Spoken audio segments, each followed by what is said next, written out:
আজকে আমরা গৌরবের সাথে বলতে পারি যিনি এই গত 17 বছর বলতে আজীবনই যিনি দেশের গণতন্ত্র এবং আপোষহীনভাবে গণতন্ত্রের জন্য লড়াই করে গিয়েছেন, বাংলাদেশ জাতীয়তাবাদী দল বিএনপির চেয়ারপারসন বেগম খালেদা জিয়ার আজ 81তম জন্মদিন। সেই উপলক্ষে আমরা এসেছিলাম আটপাড়া স্বাস্থ্য কমপ্লেক্সে।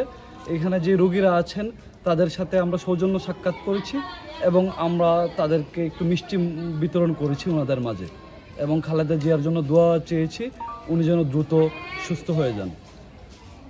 এবং আমরা দেশবাসীর কাছে বলতে চাই, আপনারা সবাই দেশনেত্রী বেগম খালেদা জিয়ার জন্য দোয়া করবেন, উনি যেন দ্রুত সুস্থ হয়ে যান, দ্রুত আরোগ্য লাভ করেন এবং উনি সুস্থভাবে আমাদের মাঝে ফিরে আসতে পারেন।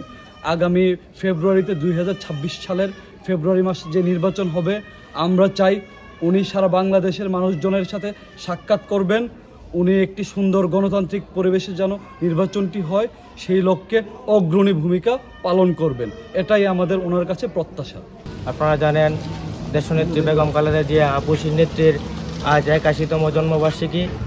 আজকে এই 81তম জন্মবার্ষিকীতে আমরা আটপাড়া স্বাস্থ্য কমপ্লেক্সে ওনার জন্মদিন উপলক্ষে মিষ্টি বিতরণ করেছি। আপনারা জানেন দীর্ঘদিন এই বাংলাদেশে 17টি বছর ফ্যাসিস্টের নির্যাতনের শিকার হয়ে সাধারণ মানুষ পর্যন্ত জীবন অতিবাহিত করতে পারে নাই, তাদের সাধারণ জীবন নিয়ে কর্মব্যস্ত জীবন পাড়ি দিতে পারে নাই।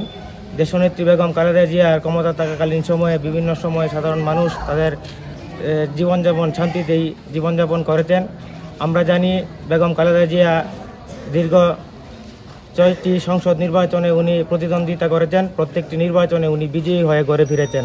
দেশনেত্রী খালেদা জিয়ার জন্মদিন 81তম জন্মদিন উপলক্ষে আমরা জাতীয়তাবাদী ছাত্রদল কর্তৃক আটপাড়া উপজেলা স্বাস্থ্য কমপ্লেক্সে কিছু মিষ্টি বিতরণ করি এবং দেশনেত্রী খালেদা জিয়ার সুস্থতা কামনা করে সকল দেশবাসীর কাছে আমরা দোয়া প্রার্থনা করি এবং ইনশাল্লাহ তিনি 2026 সালের নির্বাচনে আমাদের সকল দেশবাসীর কাছে উনি নিজে উপস্থিত থেকে দোয়া প্রত্যাশিত করতেছি এবং ইনশাল্লাহ 2026 সালের নির্বাচনে আমাদের জাতীয়তাবাদী দল বিএনপি সকল সুষ্ঠু নির্বাচন দিয়ে আমরা সুষ্ঠুভাবে বিজয়ী হয়ে দেশে ফিরবো ইনশাল্লাহ।